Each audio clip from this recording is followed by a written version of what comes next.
আসতে হলো তোমার? আরে মানে যে অনেক ভিড় ছিল রাস্তায়, তাই হাঁটতে হাঁটতে আসলাম। তো কি হয়েছে বলো? তোমার সাথে আর রিলেশন রাখা সম্ভব হচ্ছে না আমার। কেন? তুমি একজন বেকার এবং বকাইটে। সে যে কারণে বাবা পছন্দ করে না তোমার, তাই বাবা বলেছে তোমার সাথে আমার বিয়ে দেবে না।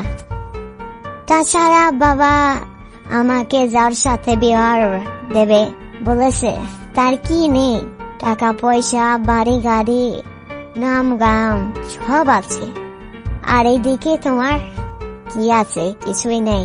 তাই বলছি, আর এরপর থেকে আমার সাথে আর কোনো যোগাযোগ রাখবে না এবং কি যোগাযোগ করার চেষ্টাও করবে না।